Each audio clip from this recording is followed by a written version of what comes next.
dadkan dad waalan waaye yaa wallaahi billaah hadii hawaal idin la yaabi ilaahay baa idin arka yaa hay ninka xunka intuu deeqa maalin walba caayo maalin walba u yeeranaya oo maalin walba intuu aflagaadeeyo u yeeranaya oo ka dhiganaya asaga baads uu asagu leeyahay ka dhiganaya uno maxkamad buu geeyay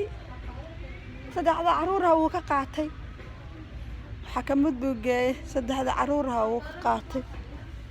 yaa hadduu saddexda caruuraha ka qaatay oo maxkamad geeyay muxuu ka rabaa yaa muxuu ka rabaa hadduu saddexda caruura ka qaatay oo maxkamad geeyay muxuu ka rabaa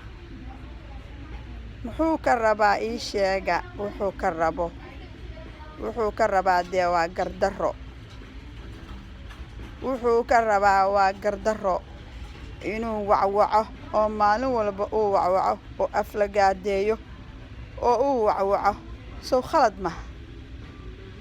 hadda gabadha caruurtuu ka qaatay muxuu walaalkii ula hadlayaa muxuu reerkeena ka rabaa ninkan wax alaale wixii ninkan ka naxaayow dawladda Mareykanka naga celin weyday waxaan idin sheegayaa ninkan gabadhan walaashi ah ninkan laga cisho gabadhan ninkan laga cisho waayo ninkan asaa gardaradan sanaya gabadhan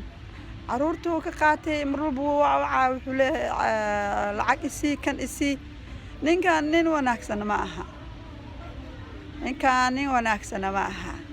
waxa laale wixii saboor gareynayana waxaan idin sheegayaa waa khaldantii qabiil wixii u saboor gareynaa ninkaas wixii qabuul u saboor gareynayo haddaba hadaa ka naxaysa ninka cisho ninkaas Cabdulqaadir baa la yiraahdaa waa ninka saddexda caruur ee walaashi ka qaatay waa nin baalcad absama ah waa ninka saddexda caruur ee walaashi ka qaatay waa ninka maxkamadda geeyay waa loo saxeexay maalin walba uu abuse gareeyo wuu wacaa every day he calls her he took the children he took her to court the court agreed her muxuu ka rabaa anaga maxkamad inaan geeyno waa caruurta ka soo qaadano because caruurta doon heen kareenin oo mas'uul ahaan kareen hano iska soo sheego maxkamadda aada dhoo aska soo wareejo waa heenana gabadha waa la heenana caruurta digala inuu maardan oo la yiraahdo marba hadba dhinac u carara marba la gabadhi ku noqo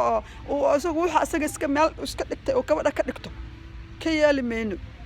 yeelmeyno oo idin ka yeelmeyno aflagaadada iyo abuse-ka aad nagu wadaan waxa ka dambeeyna iyo fadhawaan baan ka dambeeyna fadhawaan anaga ku dhalano anaga ah wax walba dahabkan anaga ah Soomaali anaga ah Afrikaan anaga ah waxa tihiin male qashin baa tihiin idab daran waxaan sheegayaa koo lagu hanugula jiro oo marba hadalkeena afkeena ilaaliya